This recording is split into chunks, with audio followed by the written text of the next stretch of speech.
Kablamo. I do Look have at that. all of. We are ready to roll. Okay. You know. We're live, everybody. We're so happy to see you. Better late than never. Let's. It's 100% my fault, just to be clear. Just so we're clear. If we're streaming already, I don't know if we are. We are streaming. Okay, I finally it's my figured fault. out how to do My like bad. a pre-roll. So I've got like a coming soon little screen, play some little music. It's got a minion on it. Great stuff. Minion. For everybody, Do you want I to know found why? why. Do you want to know why I was late? Why were you late, Kezia?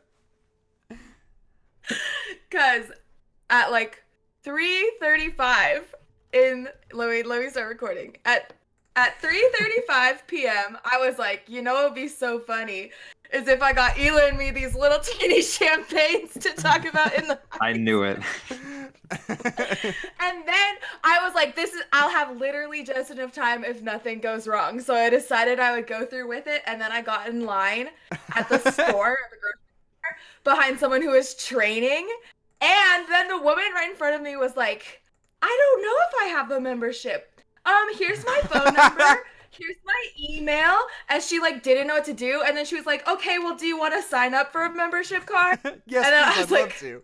I was like, damn it. I was so close to being on time. Right. And then I was 10 minutes off. But see, I found out correctly if nothing went wrong, but something went wrong. True. That's true. I had a similar thing. Anna and I were basically like 15 minutes late to the movie. We entirely missed the previews because I drove to the wrong theater. I forgot which theater we were going to, so I went to a incorrect one. Oh man. The theater That's never we happened went to me to before, yesterday, actually. the movie started and we got like 90 seconds in, and then the movie turned off, and the lights went up, and someone was like, "There's a fire in the mall, so you need to evacuate." Blackout, if you will. Literally though, it was like, if it's gotta happen, it might as well happen for this movie. I'm drinking Spoil it. this. L'chaim with ya. salud. A drink with you. I can't see you yet, but I will. Kezia didn't get me champagne because she doesn't value my friendship as much as she values. I do value your friendship, Jackson. It's in the mail right now. Maybe next. I think the joke I made when we were walking out of the theater to the place we went to during the fire dealing thing, because it cut to black. Spoilers for like the first 30 seconds of the movie when Usnavi's snoozing his alarm. And it cut to black when he was still kind of sprawled in bed. Yeah. I made the joke like that's the visual metaphor of like snoozing your alarm and then going back to sleep and then waking up 2 hours after you're supposed to be at work or Right, something yeah. like that. Yeah, we were like, oh, what a fun directorial choice. Oh, this directorial choice is a little time consuming.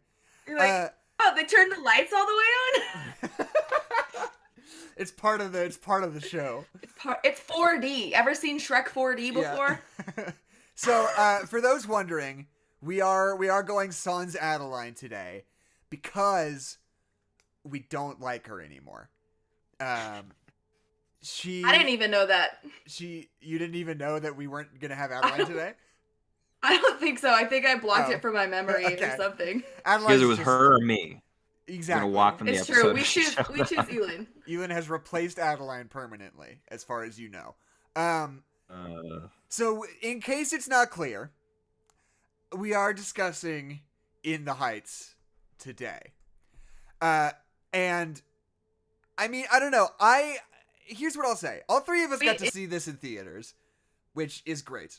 I think probably the only way that we could acceptably see this movie and speak on it afterwards. And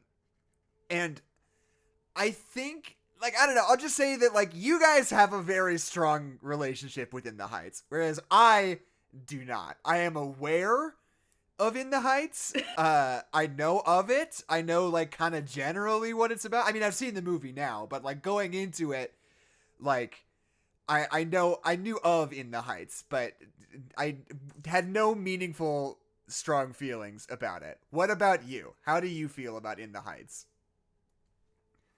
Yeah, general thoughts about the movie. Honestly, like Or Just no, to. I just meant like your relationship wait. to the show. I want you guys to explain. clarify. Oh yeah. To- Okay, yeah. To Yeah. clarify, I'm gonna go second because Ilan, I feel like you have the most stakes in the game personally. So, Yeah. also, by the way, my name is Kezia Rhodes. Ah, if fuck. you've never Hi, heard my what's name up? My before. name's Jackson McMurray. My name is Kezia Rhodes, and this is our Elon. beautiful, wonderful guest, Ilan Hernandez. I'm putting him on my screen. Yeah, but no, I you're don't know good. where You're he good. is. You have exactly the correct placement. I have intuition. Elin took Ilan Adeline's is our place. guest because we love him. He knows lots about musicals, and he really was in the Heights, so he knows the background minutia of what's going on here. He's behind the So scenes. he's behind the scenes. He's on the inside. Yeah, I am. Yeah, so yeah, my history with this show is that I my freshman year of high school, I played Sonny, who Gregory Diaz plays in the movie, the younger cousin who works in the bodega, the little corner store with protagonist Usnavi. So yeah, it was like my freshman year of high school. I'd done theater kind of recreationally just as like a kid, and then that was kind of the first kind of big show I got to do. And really, In the Heights for me, like just artistically, was like kind of the introduction to what theater could be, because it was the first show that I really saw that, for me as a Latino, um, youth, being introduced to that kind of material. I remember like the winter before auditions for that show my freshman year, like my aunt during Christmas was showing me the video of like the Tony performance. This show, just a quick kind of background about it. Obviously it won the Tony Award for Best Musical in 2008, won like 4 Tonys. Really successful run and just like a beautiful story. So I saw the Tony performance like on YouTube, like the December of my freshman year, and I just kind of saw that and was kind of just, my mind was just kind of blown artistically about kind of what theater and that kind of storytelling could be, because I hadn't seen anything like that before. So that kind of changed the game for me, and then I got to be in it. And just, what a wonderful, just personal artistic experience that was. And it's just kind of endured all these years, not only as a great memory, but just as a great, piece of art that I just revisit constantly just because I love the score. And obviously I've been hyped for this movie to come about. So this was a definitely a fun time and a fun kind of landmark thing to like anticipate and finally experience for sure. And then here's my Yeah, relationship I will say as after like, that. oh yeah. Here's what I'll say. I then transferred to the high school that you guys attended the year after that. So I got to hear everybody just like say the words "look at the fireworks" a lot, and just like heard people say like "good morning Usnavi" quite a bit, and I was like, oh, it's from a musical, I guess. And then approximately, I suppose 7 years later, I went to this movie and I was like, oh, it's pretty good show. It seems like. I will say that as a self-diagnosed theater kid in recovery,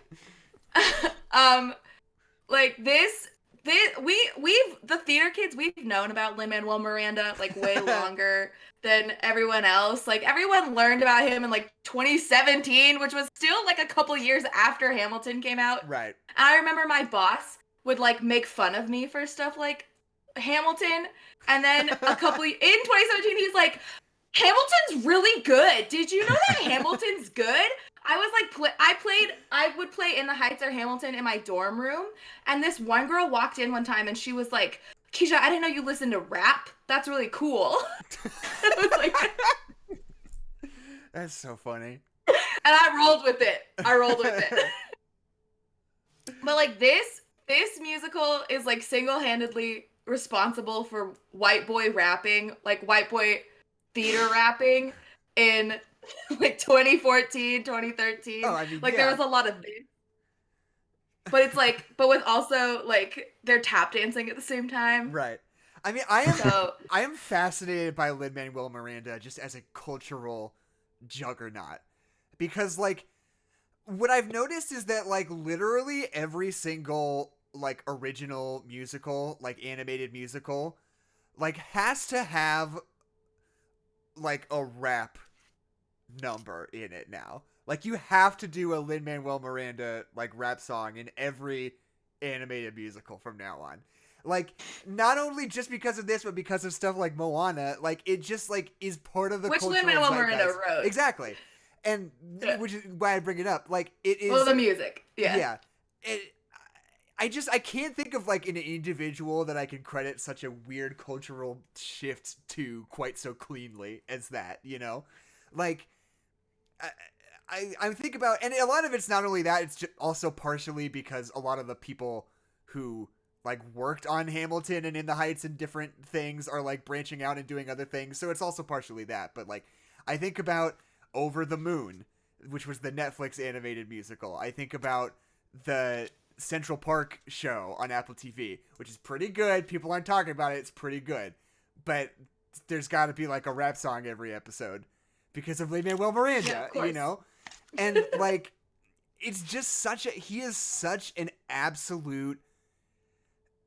He's such an absolute unit that it just... I can't... It's one of... He's, like, one of the few people that I feel like is just, like, singularly responsible for, like, a massive cultural shift, like, all on his own, you know? And it's just wild. Like, the dude's written, like, 2 musicals, and then he just becomes, like, the most successful film composer and producer of his generation, you know? Still holding out for that EGOT, though. We Does only he have not? an EGOT. He doesn't have an EGOT No already? Oscar. No Oscar. Yeah. No Oscar. It's the Oscar, yeah. We were He didn't close get- there with Moana, I but was then gonna something say, else. I thought for sure he would have gotten song with Moana or... Yeah, right? Like- That's what I was saying, too. I He's called it, doing- and I was wrong. He's doing Little Mermaid. Yeah. He's doing Little Mermaid this year. Is he? Yeah, I didn't know that. he's doing the music for it. So I'm sure that's his next play. Or like this, maybe. Oh, I guess Maybe? he would have a writing credit on this. I guess he would win the Oscar for this if this got Best Song. That would Yeah. this is gonna have to win Best Song. What else would there even be this It's year? gonna have to. Yeah, I don't know. I mean, Movies like, are still coming yeah. out. but like what other? I mean, unless it's like some song from the credits from some Oscar drama about slavery or Oh, something. Like, I Luca don't know. maybe might have a nice song. It could be. I mean, obviously, there's a lot of movie musicals coming out this year, as a lot of musical fans know. But unless there's like a new song that's being written, Right. like you might remember, like Um, was it like 10 years ago now when the Les Mis movie came out? The Right. original song that was nominated was a new song written for the movie. Oh. So and I think in terms of like eligibility, it has to be like a new song Does to be it? nominated. do you for, think I'm do you think fascinated Pasek and by Paul this. might swoop in there? They might just like I don't know that they're writing a new song for the movie at They this might, time. though. I'm not I feel sure like if they they are. would. But if they do, then certainly they would definitely be in play for sure. But yeah, you got West Side Story, Spielberg's West Side I Story. was Yeah, trying to remember. obviously. I forgot about yeah. West Side. Yeah. Yeah. Yeah, Dear Evan Hansen, Tick Tick Boom, which also is another. Right. It's Lin-Manuel Miranda's directorial debut, which will be on Netflix this Right. fall, I think. With Andrew. Yeah, Wow. yeah. Have you guys seen that trailer? I love the trailer. I haven't seen I it haven't yet. seen it. I didn't even know. Please watch the trailer. It's I could live off of the energy of the first 30 seconds like for the rest of this year. It's beautiful. I love Andrew Garfield, so when I heard that the two of them were collaborating already, it was just like, Yeah. Andy you G. know, like I'll just take my money. But then you see the trailer and you see all the other great talent that's going to be a part of it. It's going to be hopefully a really, really special thing for sure. He's never directed before, has he? This is his first time directing. This will be his feature debut. I'm Right. pretty sure. I wonder how that's gonna go. I wonder how that's gonna feel. Maybe We'll he'll see. be a Krasinski. He'll be a GD Krasinski. I really think Yeah, just like naturally gifted for Yeah. somehow. for some reason. Yeah. No, I really think like it's fascinating to me that like, you know, this whole batch of movies that we're like experiencing right now, these like first forays like back into like releasing big movies again and like getting people in theaters again. I think like we're kind of getting what feels like a lot of like movies that the studios weren't like super mega confident about right up front, you know? Like when they're moving stuff around, I feel like they pushed all the good stuff a lot further back than the stuff they weren't quite as good on. And like so far, I think like in the time since I've gone back to theaters, I think like the two movies I think are like really sincerely great that I would like tell people like you got to see these would be In the Heights and Quiet Place 2. I think those are the two that like really I was like that ruled. I'm so excited to have seen that. Everything else so far this year, I've been kind of like, yeah, cool. I'm happy to be back at the theater, at least, you know? Yes. That's how I felt about. I was processing through the movies that I've seen. Right. I saw Promising Young Woman first. That was the first movie I went Right. back and saw. I Wow, really cool. liked it, but I was also like, wow, I'm in a theater. Yeah. I like sanitized my seat and everything. And I was like, I can't, like, music is loud. Things are happening. The colors are bright. Right. Like, and then I saw Kong versus Godzilla Yes, in the theaters. masterpiece. Which was also, again, like, not my fave out of the bunch, but it Right. was still like, wow, King Kong is so big. This Right. is amazing and this is great. But this movie, I was smiling. Oh, I also saw The Father in theaters, which That's right. I did not enjoy. The I Father. didn't like it. I'm sad I spent money on it. Right. But this movie, I was smiling the whole time, unless I was crying, which happened. Yes, fair. But like, just even the first number, I don't know about you, but when The Greatest Showman came out, everyone was like, Kezia, you're gonna love it. This is the movie that was made for you because you're a theater person, blah blah blah blah blah. Right.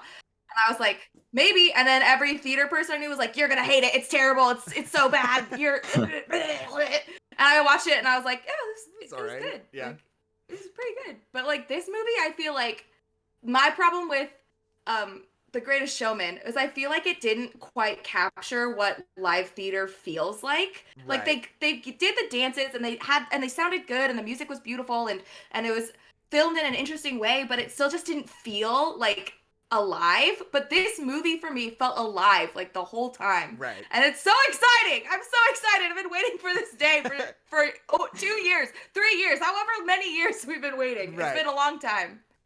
So I was over the moon. Right. I'm trying to think back because the first movie I saw back was Nobody with Bob Odenkirk, and that movie fucking whips ass. That movie's incredible, and I didn't include it in my list of like what I think like the best movies are, just because I know it wouldn't necessarily be for everybody because it's just like sort of a schlocky, like sub John Wick action movie, but movie does rule, and I was like, the movies are back. We've done it.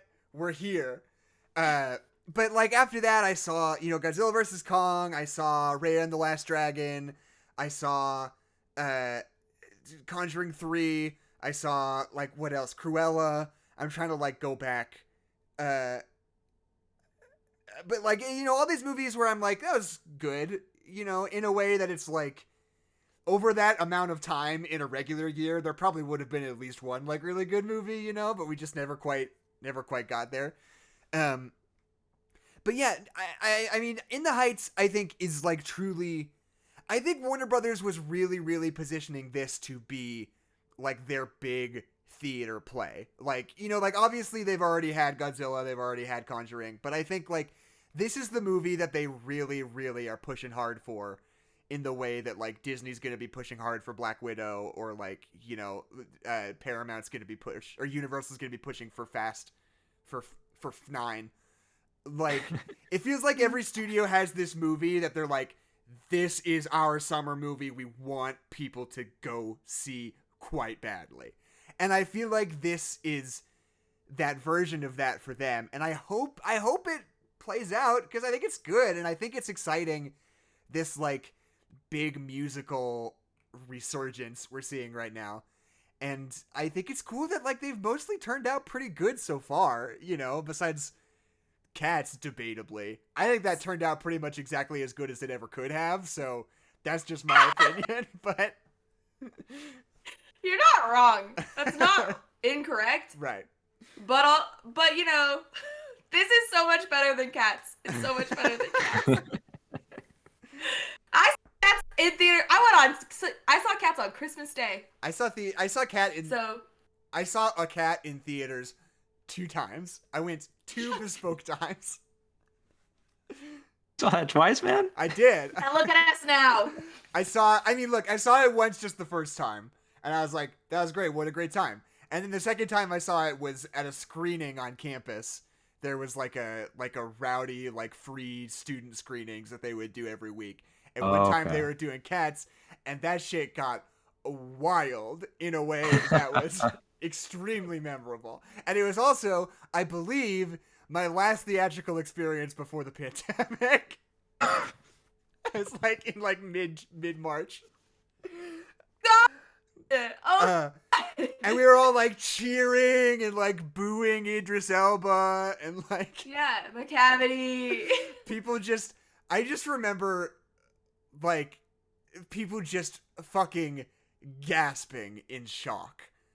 That first time Idris Elba like disappears and makes that meow noise, remember that? People just, I just saw like a pall fall over the room. they were horrified. It is the best night of my life, perhaps. You still want him to be James Bond after that? Is that what you all want? Yeah. Careful what you wish for, You motherfucker. still think he's the sexiest man alive? That's right. Oh, Yeah, kinda, I guess. it's so Sure. wild that Taylor Swift was in that movie. How wild is that? So many people. How does that happen? So many. She loves cats. She's a cat lady. Oh, really? Wait, like There's the, 3. she Her loves cats the are show adorable. cats or the animal cats? All of the above, I think. She's got like, Assumedly. if Maddie was here, she would be able to tell you. But they're named after Grey's Anatomy characters. So I'm gonna go for Taylor Swift's cats. yes, Oh yes, yeah, yes. they're like Meredith and Olivia yeah, Benson. and- Yeah. And Yeah. then also there's who's the one that just got stabbed this season? Stabbed to death. He was like a main character for 15 years. I think I think got stabbed to death because he was chasing after like a sex trafficker or something. I think cats named after Grey's Anatomy know. characters is like the saddest collection of words that I could ever think of. Like, I don't think there's a more tragic Swifties, they're sentence. gonna get mad at you. Like, The Swifties are that getting is so pissed. wild. Cats are quite adorable though. I didn't. You That's know what, amazing. Swifties, come at me. She should have less sad names for her cats. I think that's a fair criticism of a public figure. I named my cat Hamlet because I thought Hammy was like a really cute name. All right. And yeah. but he turned out to be crazy.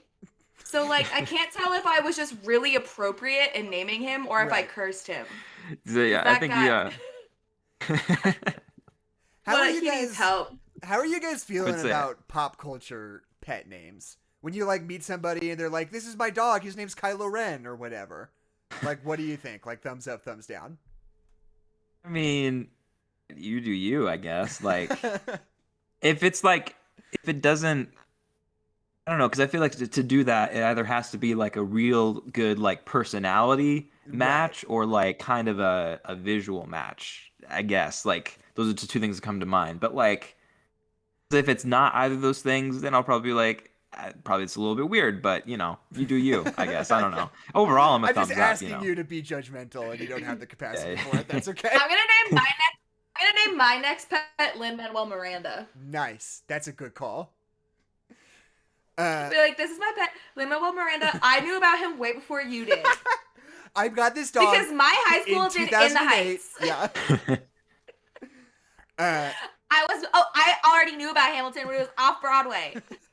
Which is true. These are all sentences I've said. So I'm gonna stand by him. So I went to see In the Heights today with my partner Anna, who I don't think she was in the Heights, but she was around. She might have been on crew for In the Heights for Crew your. I think so, yeah. She has a paler complexion. um, Not that that stopped anybody. I was gonna but- say I don't think Danny Palumba was much better. So, Danny Palumba, if you're out there, how's it going? Nice to see you. We haven't talked in a while, but I'm sure we're still on good terms. Maybe not after that. Who's to say? All Maybe right. not after that. But like, this is just like here's what I'm trying to say. Me not really knowing much about In the Heights besides just the general idea of it. When I saw that movie, just fucking vibed. I was like, this is great, like way into it.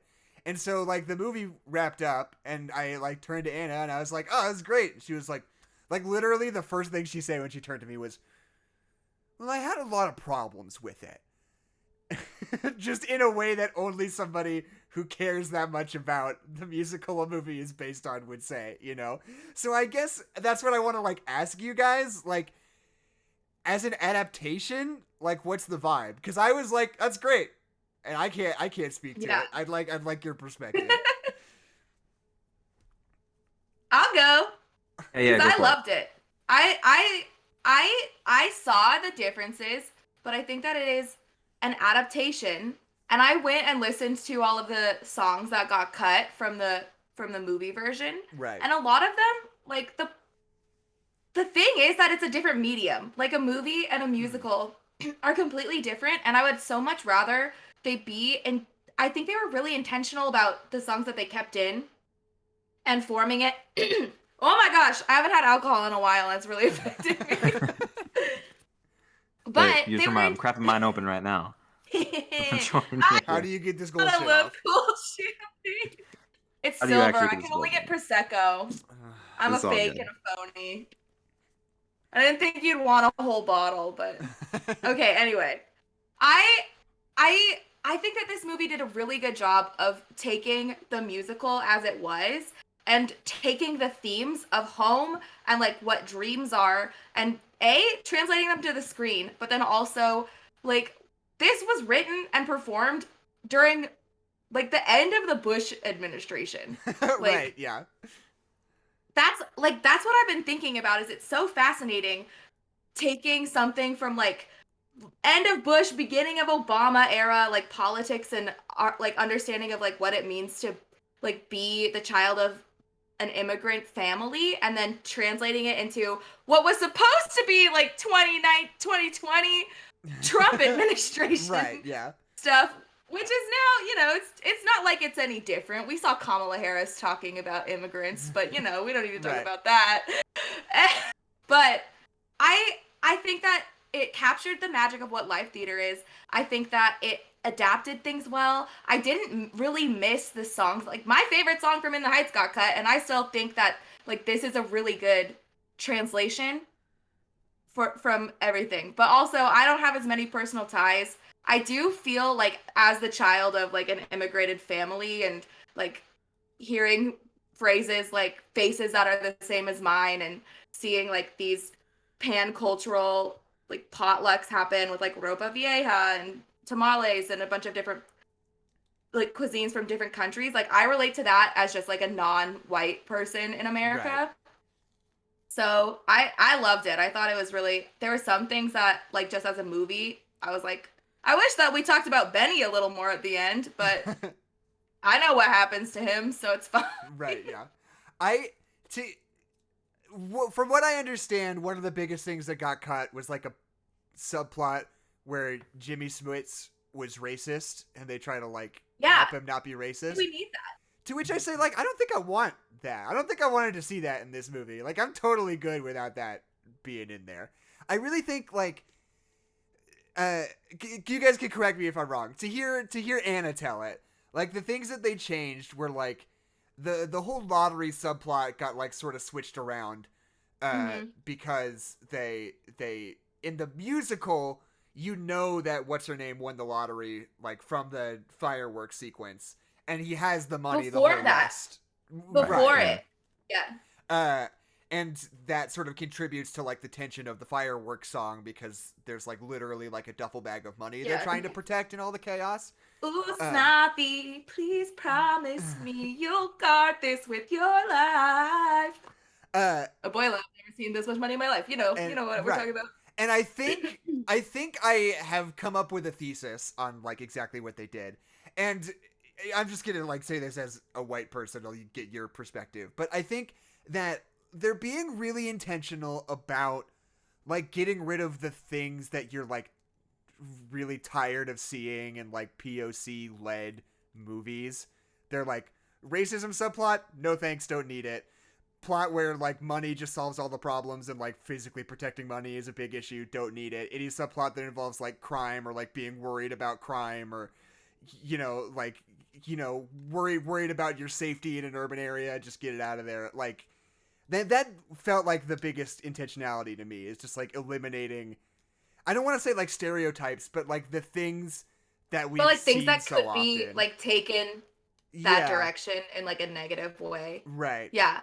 Because I noticed those things too.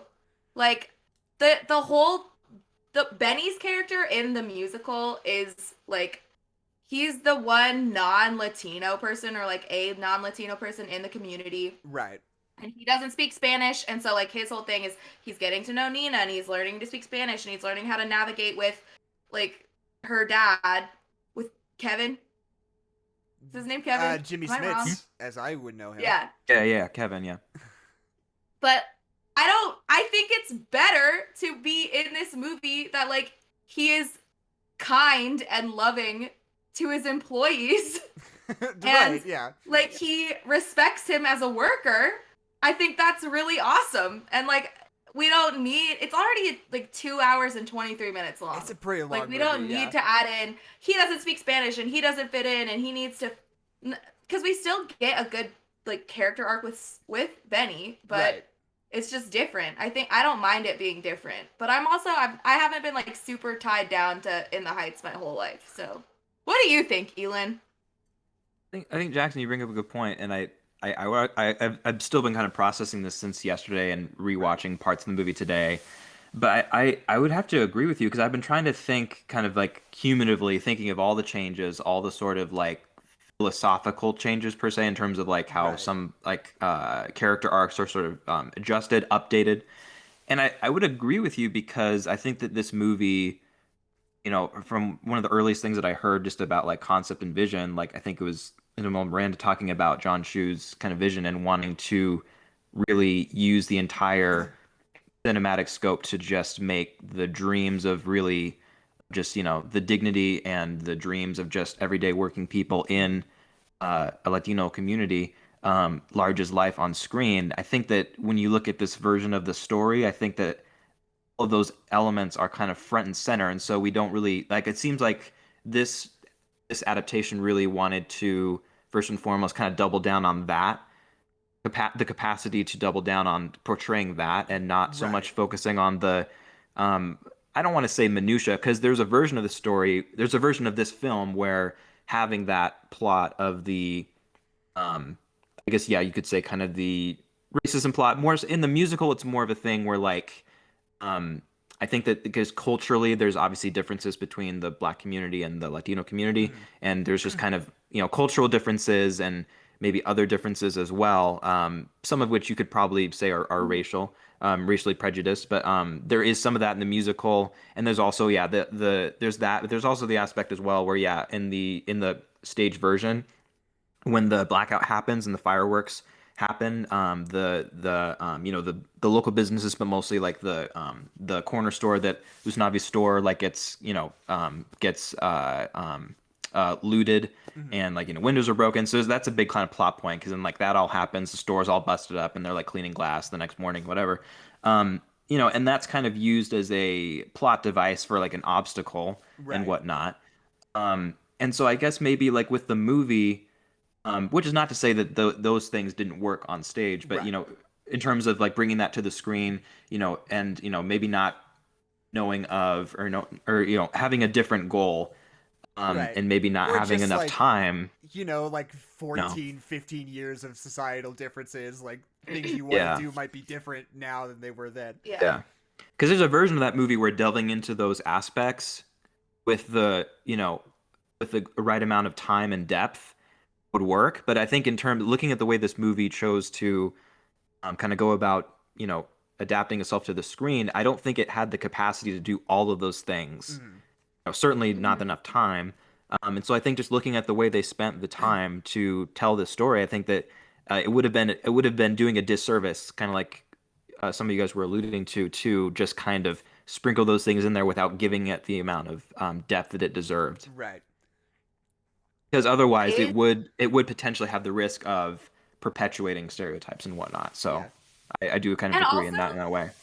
like they have the ability to run with this like powerlessness motif for like a Right. longer scope than is possible in a musical. Like it's not easy to be like it's been 3 days and we still don't have power without it like feeling stupid. And like Lin-Manuel Right. Miranda is a very good lyricist, and I feel like there's hardly a time where there's an instance in Hamilton where there's a song and Jefferson's like, there's Hamilton. He just disgraced himself. Let's go tell him what we know. And like that, I'm like, that's the worst he's ever done. I've talked about That's this the before. worst. I think Lin-Manuel Miranda's lyrics are so funny because he gets away with so much in that like fast like rap stage pattern where like you listen back to the lyrics and you're just like, he's just like describing things that are happening right now. Like, this is at speaking pace though. They're like, let's go tell him what we know. That's literally what they okay, say. right. But in the musical, like, it's like a 3-day, it's like a weekend. Like, Right. that's how long it moves very quickly. And so then, like, Benny and Nina falling in love, you're like, yeah, I guess. Right. Like, sure.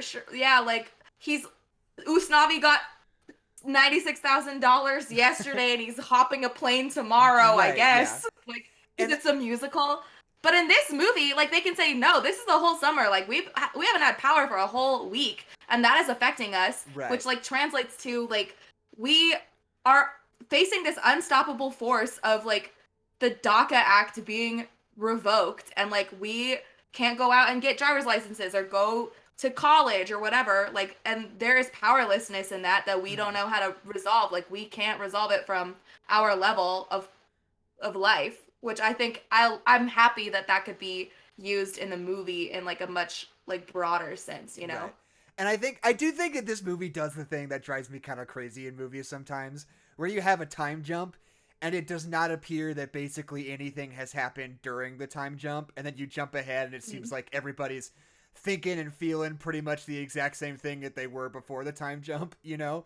It's that Wonder Woman 1984 thing where you're just like, I guess nothing has happened in the last 70 years. I guess there were no meaningful developments over the last month of packing for your trip to go live in Dominican Republic, you know?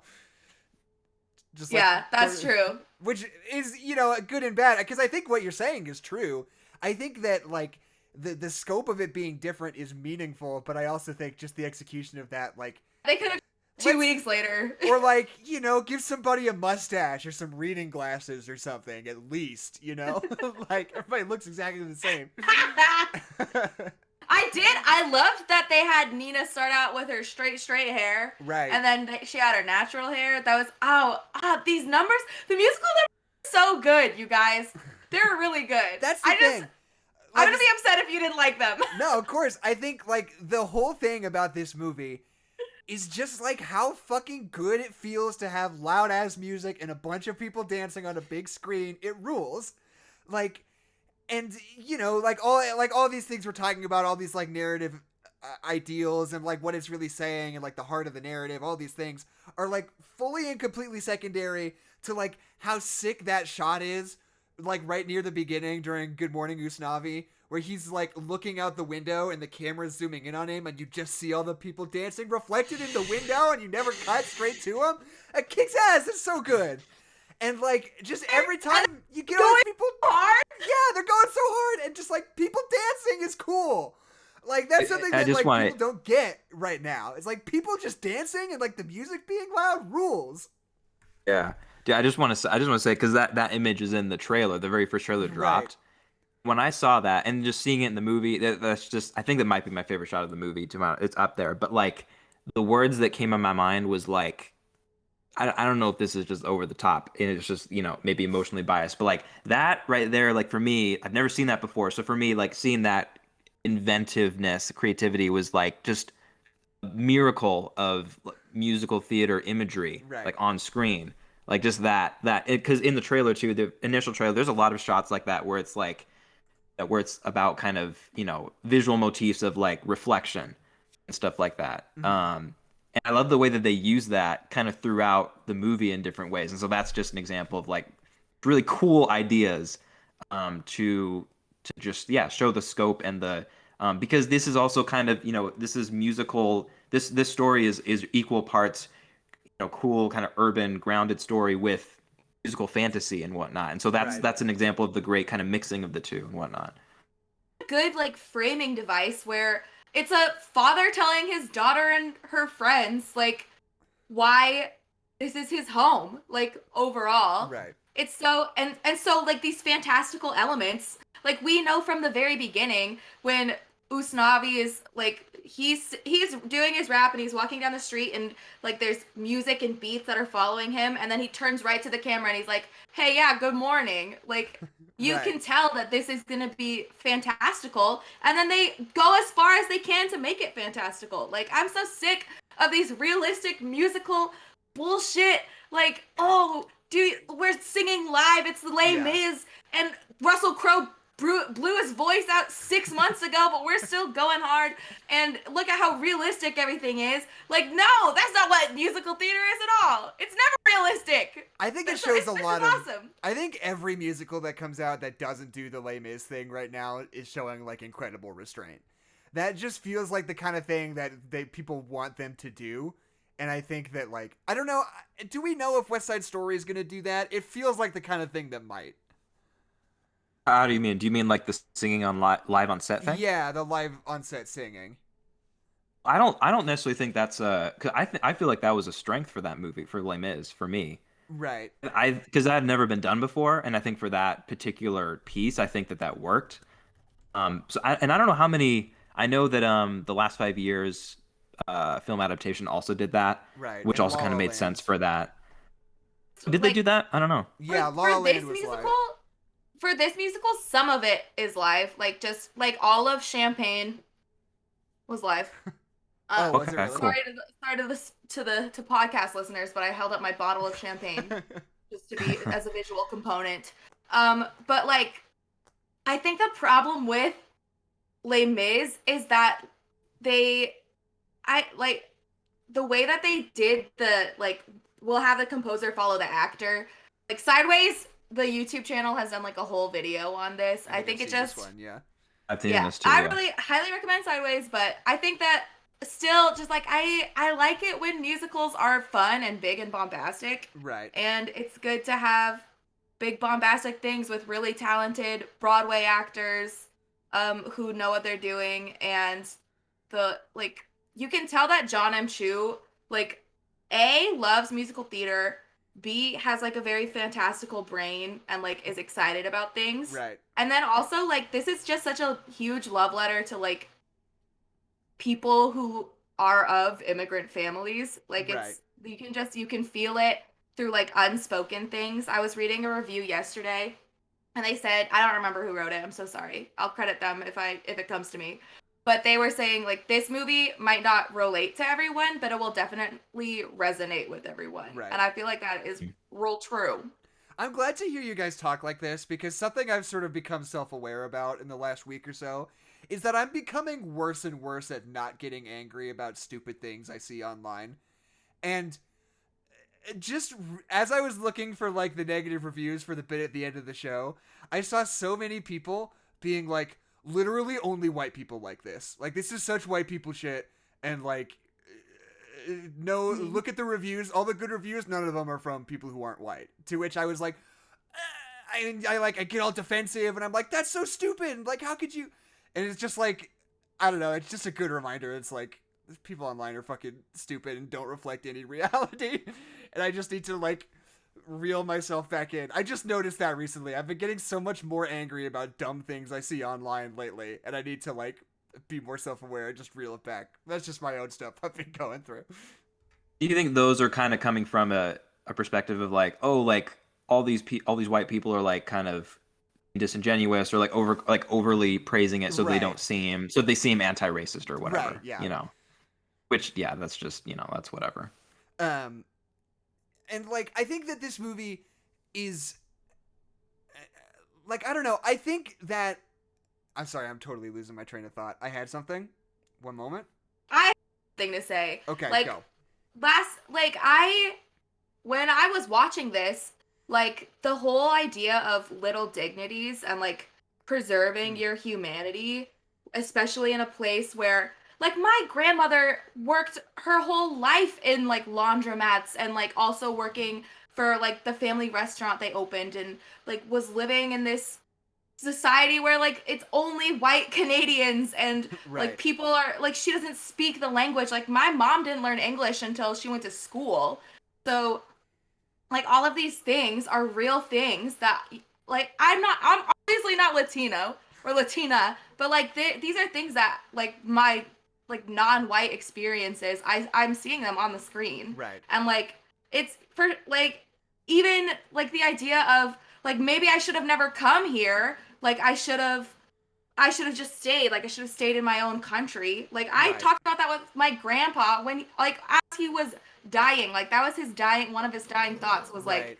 maybe I should have been like I should have stayed home. But like also this is like I can't go back now and like I don't want to regret anything that I've done. But like how do I reconcile this idea like that Abuela Claudia is wrestling with where like I could go home. I could go back to where like the faces are the same as my face, but also like this is my home now. I've created it here. Right. And like that's not like a very traditional white American experience as far as Right. I've seen. No. And like that's something that I'm so thankful that like people will see and at least be able to visualize for 2 hours. Right. Because that's something that a lot of people I'm pretty sure I'm not the only person who's has a family like this. Right. So like to be able to experience that is such a huge thing.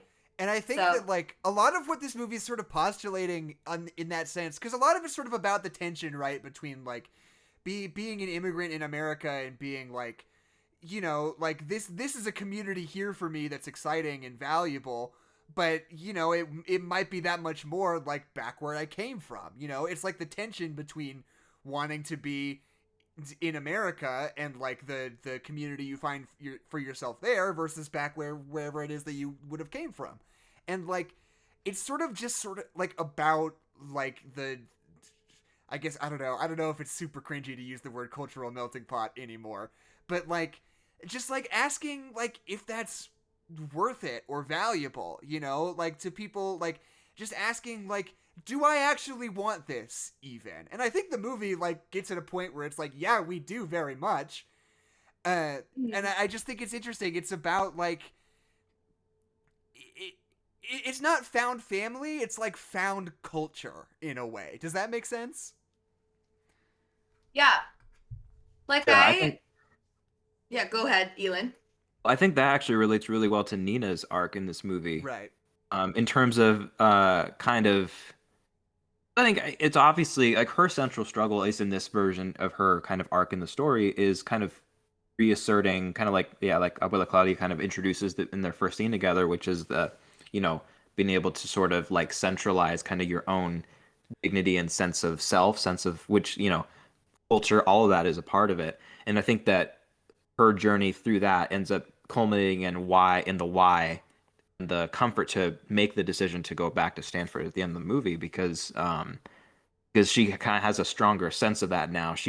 I think that at the beginning of the movie she was more so you know, obviously going through a new experience like she did and that she kind of attests to at some certain moments. It can be hard to feel like a little fish in a big new different pond. Right.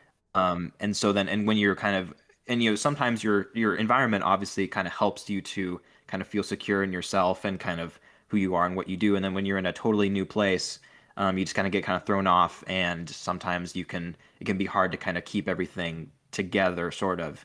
And so I think, yeah, essentially what her time back in Washington Heights in the setting of this movie does, I feel like, is really kind of, you know, allow her to centralize all of that so she have some more self-reliance within her to do that rather than kind of feeling more comfortable in the community, like physically and whatnot. I kind of got that sense, and that was kind of one of the more interesting changes I noticed. Yeah, I thought that was a really unique, really cool thing that I think a lot of people, definitely kind of people from immigrant families, can relate to for sure. Like not like in the musical, it's a lot about like, oh, it was like this was really challenging. Like I was alone, but also like I had to work 3 jobs and I couldn't keep up with my classes, and Right. that's where that tension is.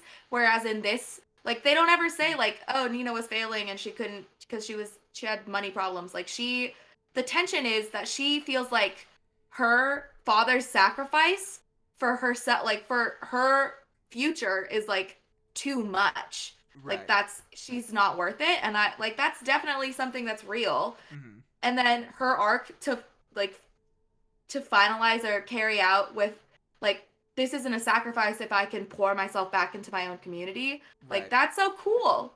Yeah. I love that, like, as a change for this movie. Like, I think that's such a cool reflection of, like, where we are right now in our own culture. Right. And her dad even says, like, this is the moment where you, like, do better than me. And it's not because, Right, like, yeah. you're more educated, but, like, you're going further in, like, what it means to be a human than I thought you could. And that's awesome as a parent. Right. I think that this version of Kevin is great. Yeah, And I'm Jimmy sorry Smits- that his wife is dead because her Right. song's awesome. But Like, Jimmy Smits in this movie is like the most perfect, most friendly, most genial, most handsome dad. And like, yeah. I was just happy with that. I was like, yeah, Jimmy, let's go. And like, for there to be a whole subplot about his like intolerance and his like weird relationship with black people, it's like, I don't think I want that for him. Like, I definitely like this version where it's just like, is Jimmy Smits and he's a good dad. I'm like, yeah, let's go.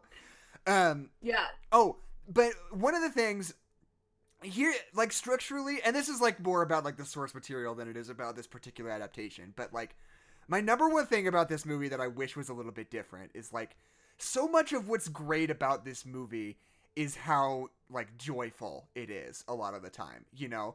It's like big and exuberant and happy, and I feel like, you know, not exclusively, obviously, but that's like a major element of it.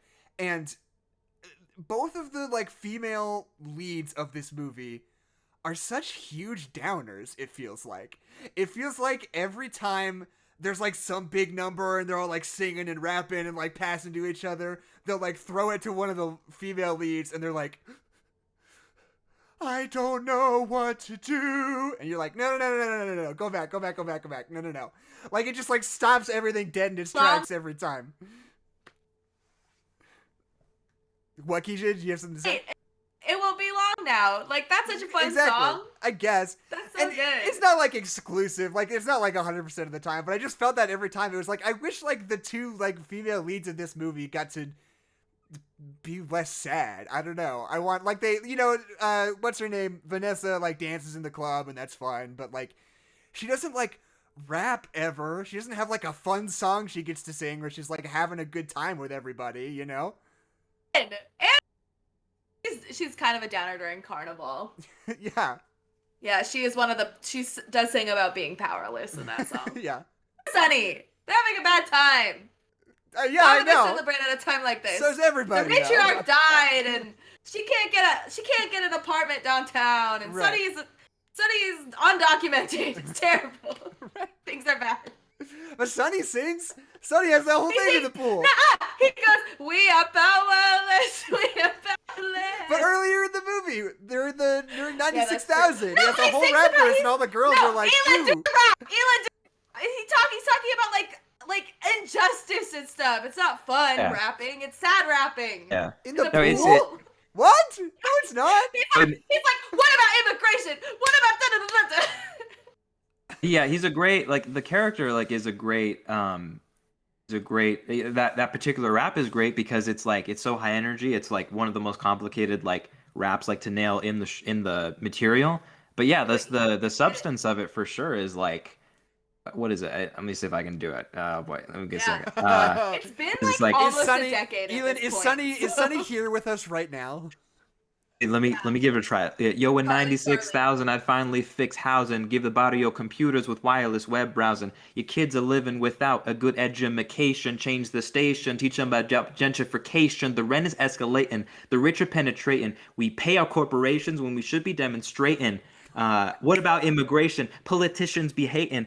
Racism in this nation's gone from latent to blatant. I'll cash my ticket and picket and invest in protest. Never lose my focus till the city takes notice. And you know this, man. I'll never sleep because the city because the city has a million promises for me to keep. I think it's the ghetto. Never mind. Yeah, but that's the rap. Yeah. And He all did the- It's dead. Because Right. the ghetto has a million promises for me to keep. There we go. And I'll be first of all, Sunny. of course. I'll be Benny. But That's great. my point, my generalized point, everybody's very jubilant in this movie. It has moments of like elation and joy. except it feels like for the two female leads, who are very sad and kind of a bummer most of the movie. That's just my issue. What about like we would go off to Castle Garden? Like that's fun. That's fun. That? I don't even remember what you're. It's the referring song to. with Benny.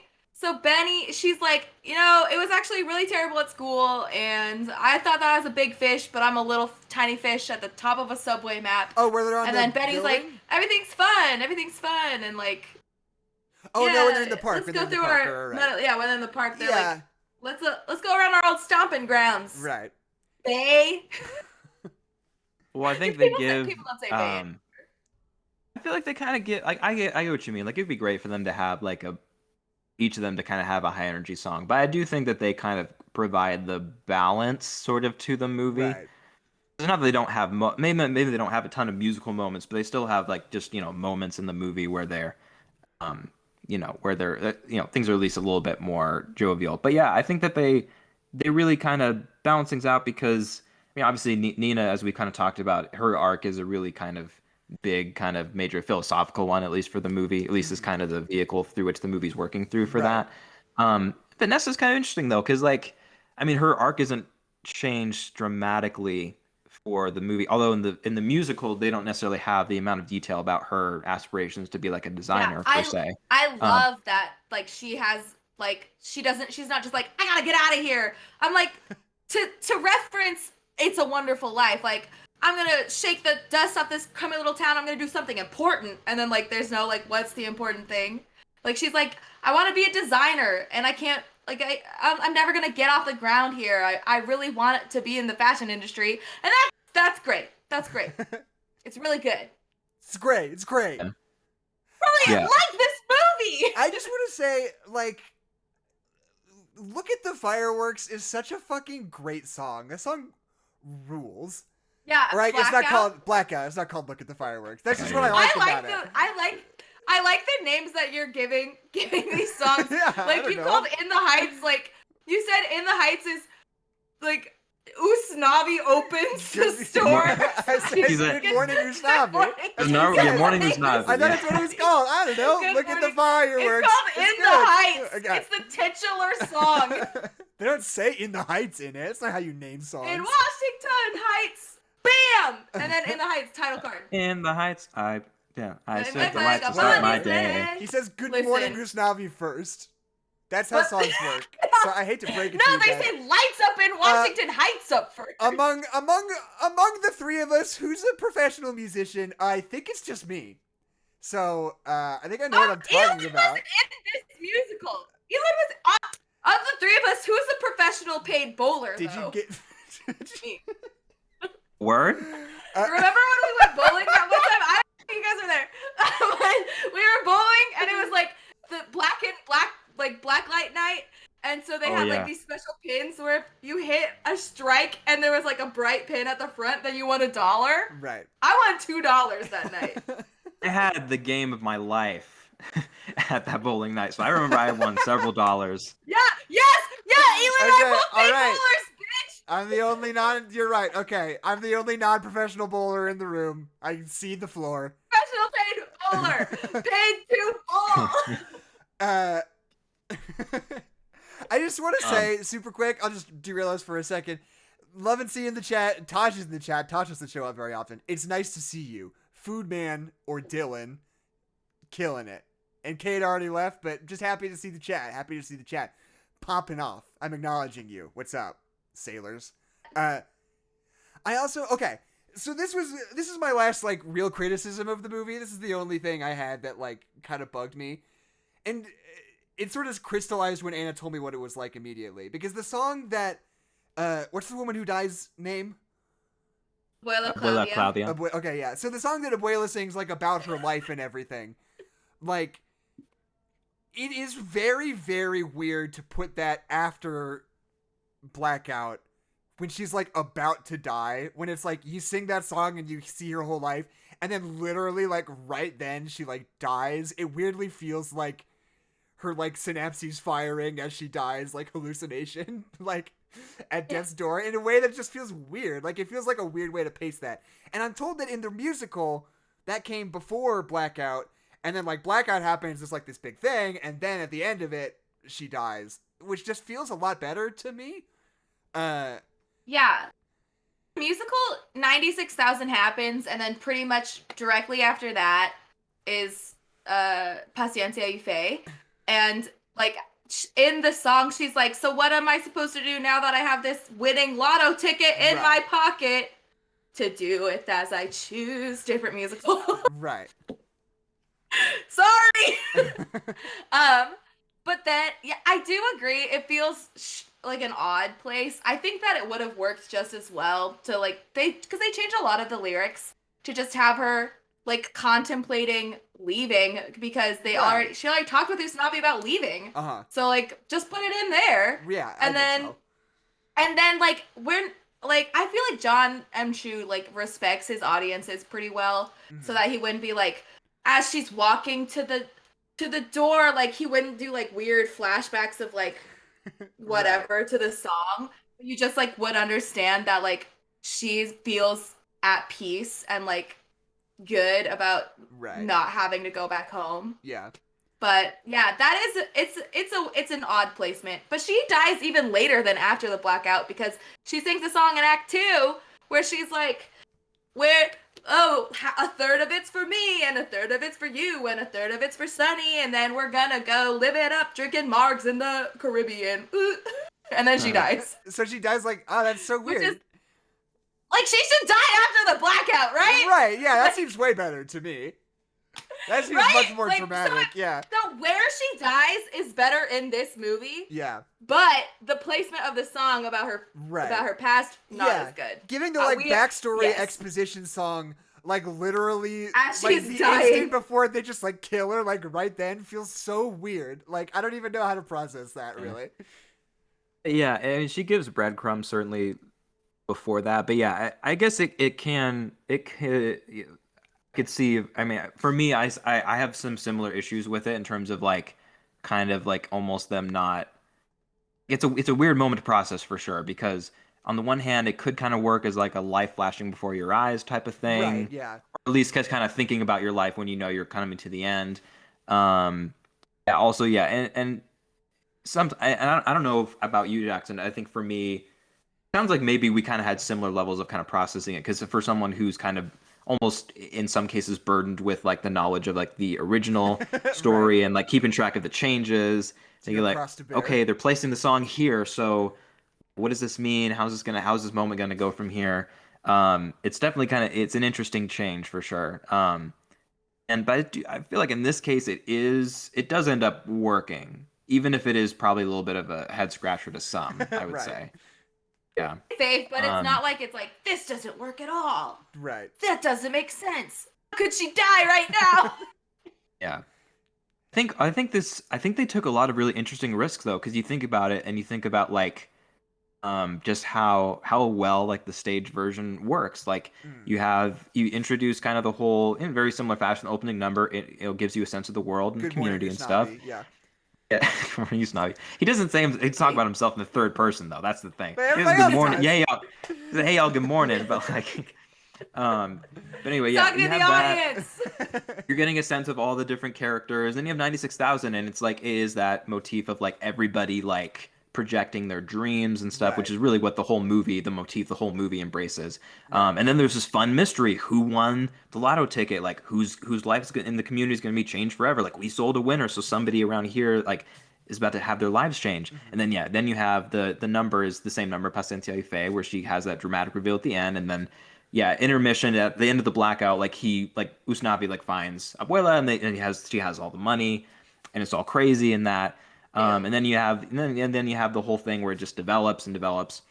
And so I think it was an interesting risk to kind of not center the whole lottery mystery sort of, like the original version did, because that gave them a lot of opportunities to just have really kind of just instant like development. We're going to have this introduced here, reveal here, and then the unexpected kind of left turn obstacle here, which in the second act is her kind of passing untimely and everything. So I think that was really interesting. I do like the way they still kind of held on to it as a kind of last sort of gift from her, certainly. I think I like the way they handle the actual lottery reveal because, like, in a certain way, I mean, like, I don't want to speak on behalf of the musical because obviously I don't really know it. I haven't like seen it firsthand, but like, just having the character like win the lottery at the end of the second act feels kind of just like magical, you know? Whereas like in this, it's like he's done all this stuff himself already, right? Like he has these plans and he's like about to execute this like huge thing. It's like him following his dreams. And you know, like as you're following the movie, it's like, oh, but there are still like these extra problems. If only, you know, if only we could work on that too. And then the lottery coming in right at the end. Not only is that scene where he finds the ticket really good, just in terms of like narrative, you know, tension, but like I think that like that becomes like a more it becomes a relief rather than just like a plot uh, agent, you know, because like when he gets that ticket, it's like you're like not expecting it. At least I wasn't, and you're just like, oh, and he could use that for this, and this can like solve these other problems. It's a welcome surprise as opposed to just like something you sort of take for granted throughout the entire show, if that makes any sense. Yeah.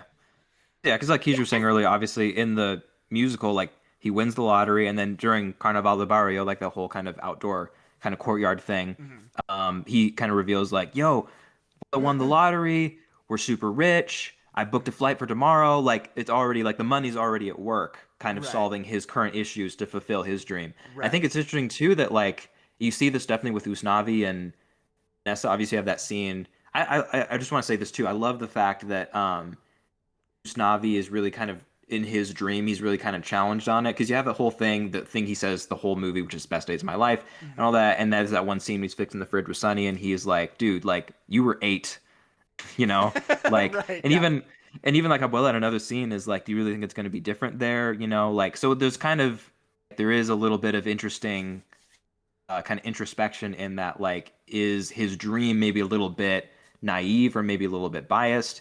But, you know, you have Sonny saying like, you know, I've lived here my whole life, you know, like this is my place and whatnot. But then you have kind of eventually Usnavi and Nina, both their arcs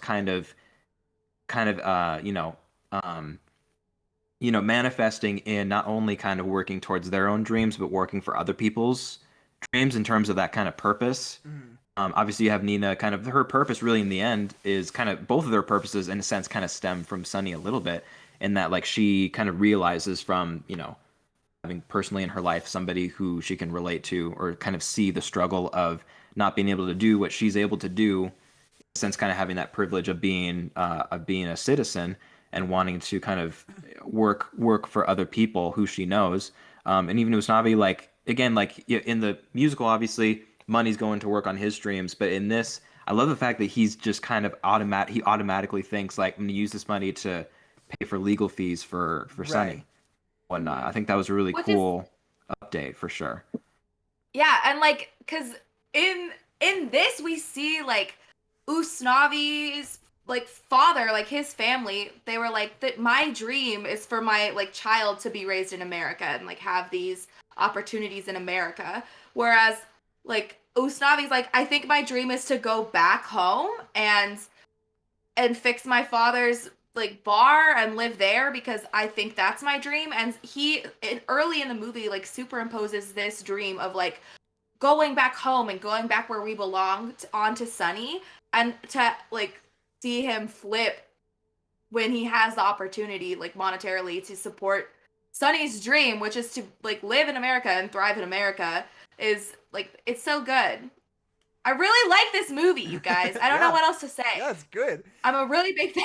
Okay, just really quickly, we're all clear it wasn't actually Kamala Harris in that scene. It was just somebody who feels like Kamala Harris, correct? In which Wait. scene? Which scene? In that scene where they're like listening to the politician at the protest when he finds out he can't go to college. Keisha, you said Oh, Kamala no, Harris. no. Oh yeah, no. No, Anna I was- was talking about something that's been happening right now because it's a whole thing. Anna was trying to We don't convince need to get me- into it. Anna was trying to convince me that was actually Kamala Harris having a cameo in the movie. No, she's and I was Asian. Like, no, it's Oh. not. She doesn't get a voice in it. No. That would have been on Fox News the next It night. would. So Yeah.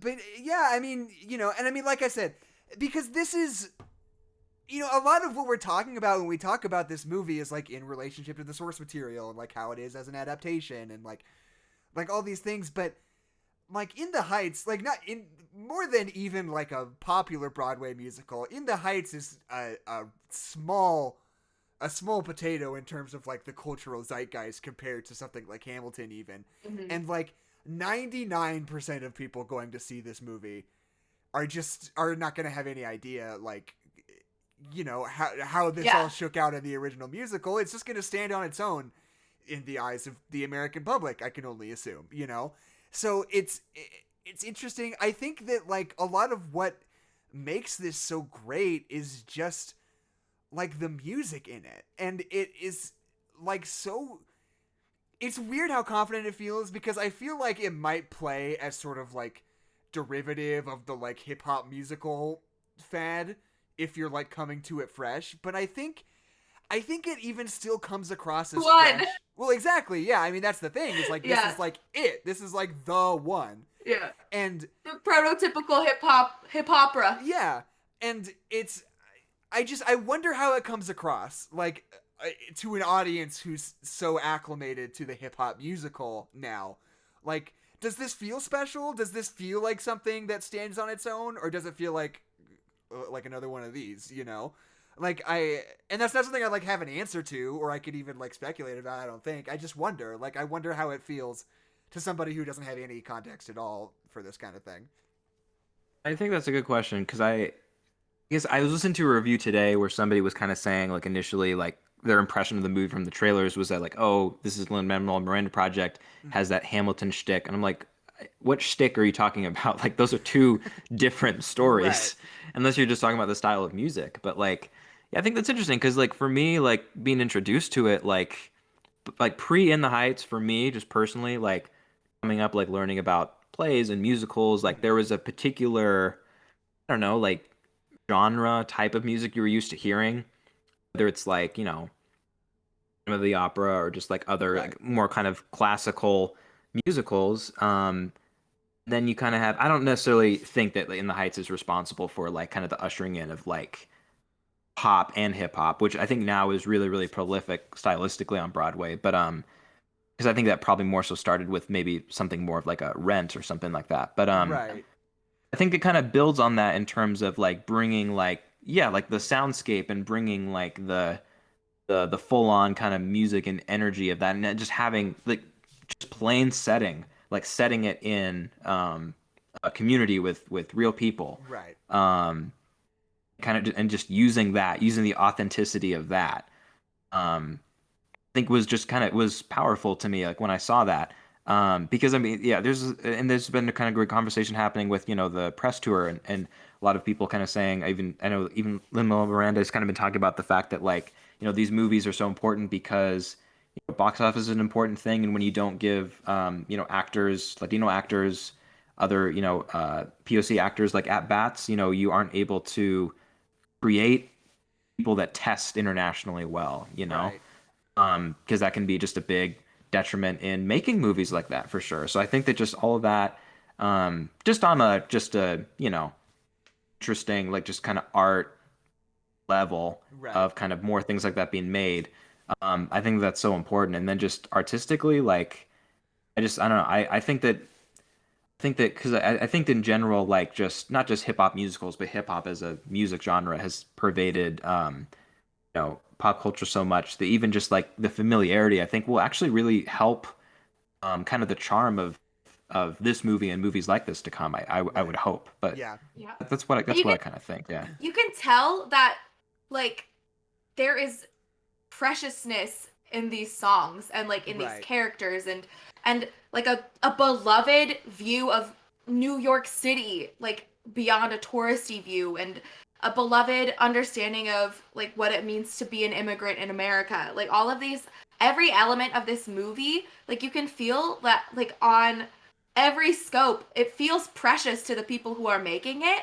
And I think that really translates to the audience, where like, yeah, okay, I've seen Hamilton before, or like I listened to Hamilton, or I like hip hop or whatever, but it transcends all of those things into making like a real spectacle of a love letter to a ton of different places. Right. Like, I think a lot about the Broadway musical in the sense that, like, I think Broadway musicals and American animation are kind of unique in terms of art because they are so beholden to certain genres in a way that almost no other like broad mediums are.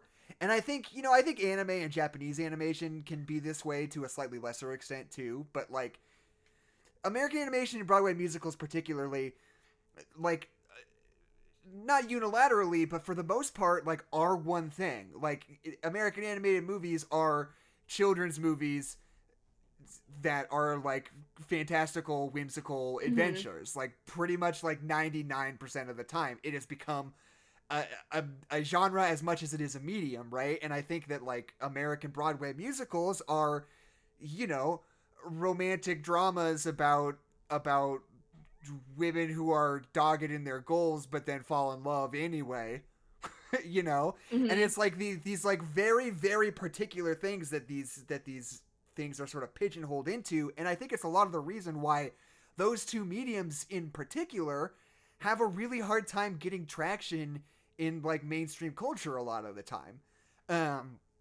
And I think about In the Heights particularly because I think like some of the most sort of transcendent like Broadway musicals recently are the ones that break out of like what you expect them to be, right?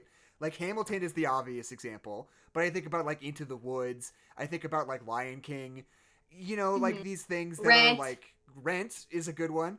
Like these things that are like really breaking the mold because musical theater is so often so like oppressively one thing, you know? And I think that In the Heights is sort of halfway there. I think like structurally and like plot wise, it is a lot of the things that musicals I should say like tend to be, but I think like sonically it's very different. And I think that's kind of what's most important about it, what's most influential about it is like the music really really broke out and really became something that people were excited about. And I think that's sort of like the obvious stepping stone to Hamilton, but like that is one of the few musicals that feels like it has its own individual identity in a really, really strong way. You know, am I making sense? That totally makes sense because I was going to piggyback off you to be like I think it's even more simple than that in terms of I love the comparison you make because not only because it's kind of that genre medium thing because Right. I think that both American animation and musical theater can even just be more kind of A to B in terms of um like oh like I remember like Brad Bird when Incredibles 2 came out, like he got like a tweet, he replied to a tweet from somebody saying like why was all of this and that in like a kids movie. He kind of questioned like why did you assume that it was a kids movie, Right. you know? And just kind of those kind of things where like it's, you know, the more that we can kind of break out of that and kind of diversify, consider those things more so mediums and genres, absolutely, because I think that some people would probably not necessarily presume that like the most profound, you know, dramatic performances would come out of musical theater or Right. American animation, or just like maybe not performances, but just like general storytelling art in general. I'm thinking mostly of musicals though, because I think that a lot of people kind of see it as really, and also in American animation where it's just a you know a revolving door of adaptations of familiar brands, of Right. familiar cartoons or children's stories Mhm. where it can all be kind of here and here where it's all just very, you know, stereotypical jazz hands energy happy, Right. not a Yeah. lot of nuance, you Mhm. know, all of those kind of things. You know, and I think yeah, in terms of like sure that stuff sells well and that you know that translates to pretty reliable consumers, but yeah, also carving out the space for different things. I definitely think that's something that In the Heights does. I think that's what a lot of musicals. These I think there's been a really kind of interesting run just in the 2010s alone of just you know, Tony nominated musicals, Right. kind of being able to do that. Even just like more recently, as recently as like a year, 2 years ago, with like something like The Band's Visit, which is a adaptation of like an independent film about like Huh. just about human beings in the Middle East. It's a very kind of it's almost in a similar kind of way about like kind of dreams, but also just about adults that you know have bittersweet aspects to their life, but they also Right. have you know love and all this other stuff. Just kind of, being able to really strengthen the medium as a thing that can express Right. more than one thing, for sure. I guess Wicked too. I mean, Wicked really crossed over into the Yeah, mainstream in a Wicked. big way. That Yeah. sort of broke the mold a lot. I'm just trying to They think. did. Like, Do you go know through. how many times they did Defying Gravity on Glee? Like 4. They didn't. I am shocked to find that they did anything more than once. How many different contexts can you do? So it would be, they were doing a diva off. It was Rachel and Kurt. They were seeing who was the diva of the group, and then years later they were like, it's actually Rachel versus Kurt versus Mercedes, because Mercedes should have been in that group all along. I think that Defying Gravity is like the second most like redone song on Glee, but first it goes Don't Stop Believing, Defying Gravity, and then Teenage Dream, both done by Darren Criss. That's a lot. That sure is a lot. They did Toxic twice as well. Was there ever? Correct me on the timeline on this. Was there ever any overlap between Hamilton and Glee? No. Hamilton and what? Sorry. No. Thank Hamilton and Christ. Glee. Yeah. We okay. really. Well, yeah, no. We dodged We the ball. really, so. because Glee ended our senior year, and then that's around when Hamilton was like previewing Okay. on off Broadway. So I would know. I'm proficient in both. Right. And Glee questions, please shoot them my way. I shouldn't say we talk a lot about Glee. I should say you talk a lot about Glee on this podcast, Kezia. I hold back my Glee comments. I have to screen them. Like there are times in my life outside of this square, this perimeter, where I will have the same conversation about Glee with my sister, with my friends, with my other friends. Like we'll all on the same day we'll be like, do you remember the grilled cheeses episode? Do you remember how powerful that was? Okay. So Quintessential Glee. Here's what we found on this podcast. Before you came on, Kezia, we found that we were talking about Star Wars like every episode. Like no matter what episode it was. Like Star Wars always came up and it would dominate like 20 minutes of the podcast. So our solution was, let's just do the Star Wars movie. We'll have a healthy outlet for it. And so I'm wondering if we need to just start doing Glee seasons? Like how do we... I'm willing to do whatever it takes to stop this, is what I'm trying to say. Listen, I would love an outlet to just talk about Glee, another one.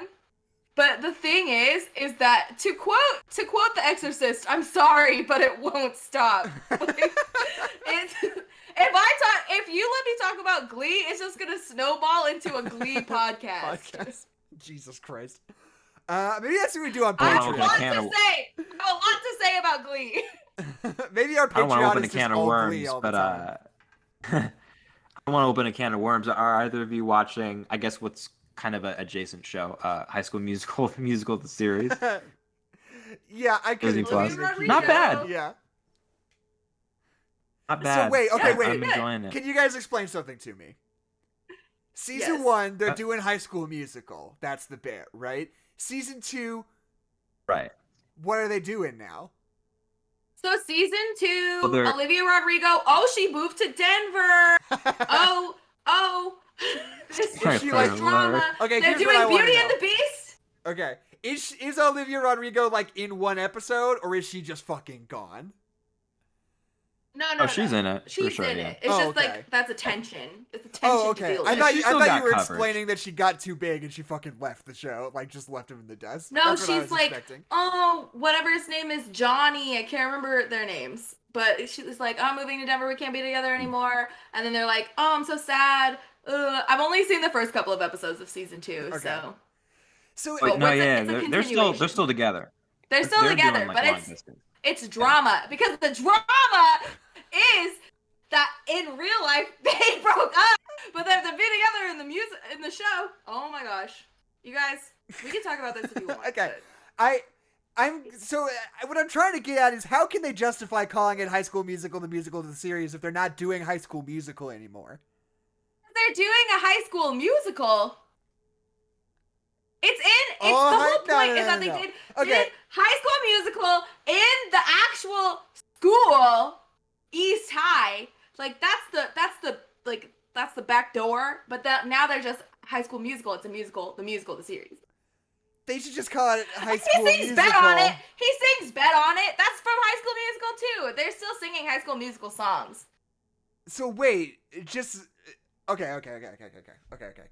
Next question: Is the show itself a musical? Like, do they just break into song? Yes. Okay, and is it songs from High School Musical? Some. Season 1, yeah. Some. There are some really talented singer-songwriters on this show. Obviously, Olivia Rodrigo included.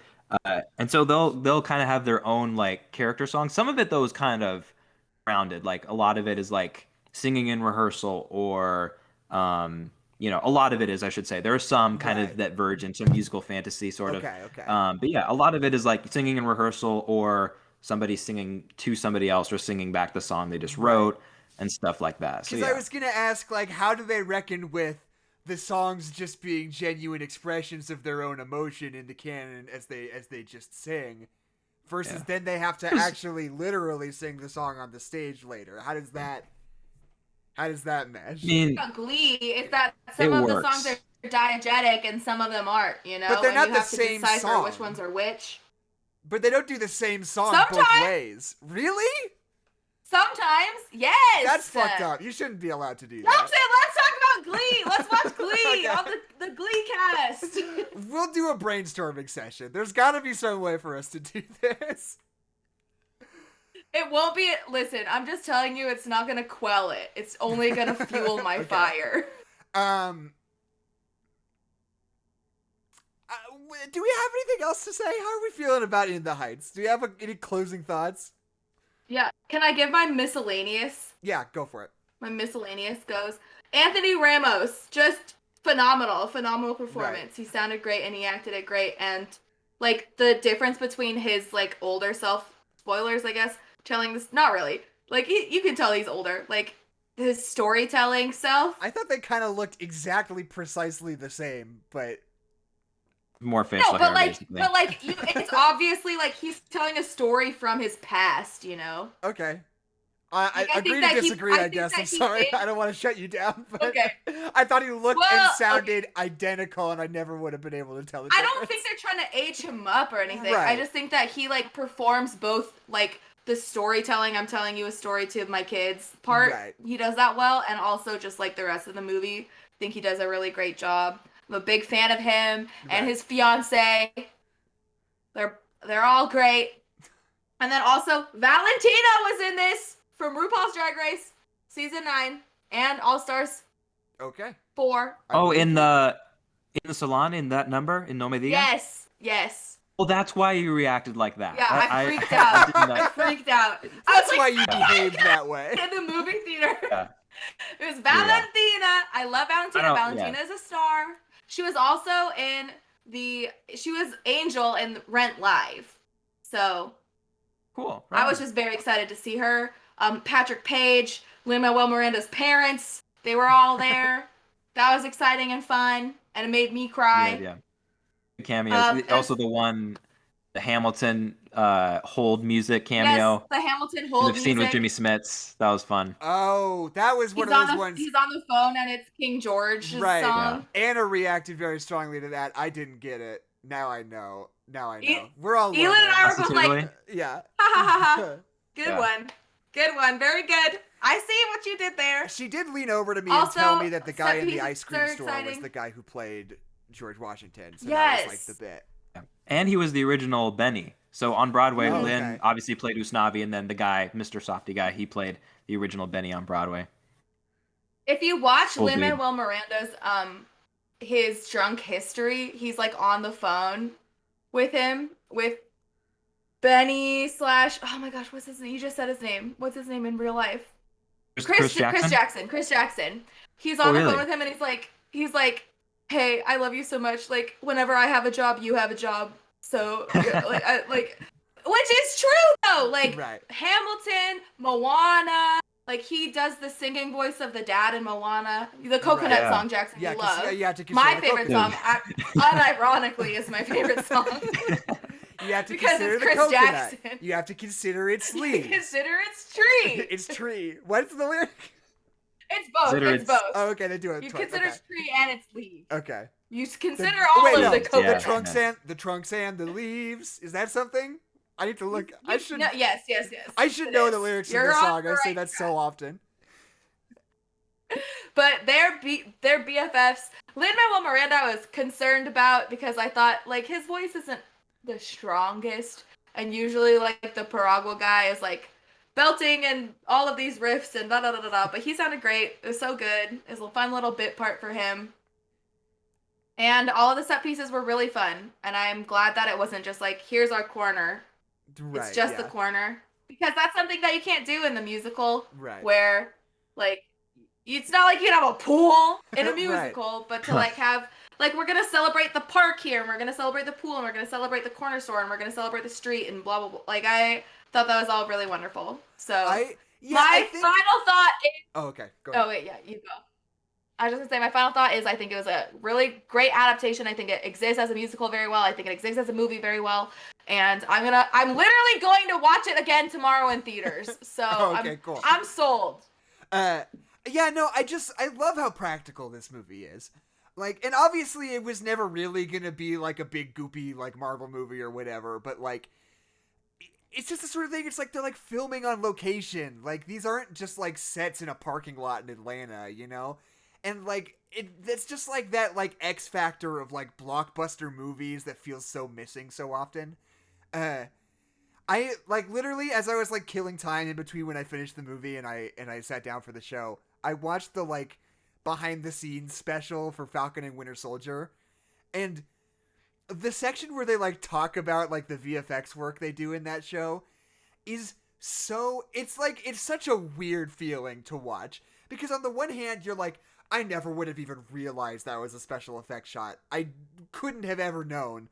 Like, it looks so good and it's so seamless, it doesn't even register to me like that. But then it's like, oh yeah, so this truck was in Georgia, and the plates we shot were in Moscow, but we decided we didn't like that, so we did real shots with a real truck without any green screens or anything, but we painted out all of the scenery and replaced it with scenery from somewhere else that we shot later. And I'm like, why? Like, all of these things you have to do in post-production, and it's like, everything just feels so, like, weirdly manufactured, you know? Like, in this way that's like, and it's getting better all the time, and you notice it less and less, but it's still just, like, a matter of, like, feel, you know? And it just, I think what this movie really has going for it. If they're filming in New York, they got a real pool, they're, like, doing stuff, there's people. There's a bunch of people, they're all real, none of them are robots or computers or whatever. And they're all dancing and singing, you know? And, like, that's all this movie needs to be. And it even is that like the so fantastical much.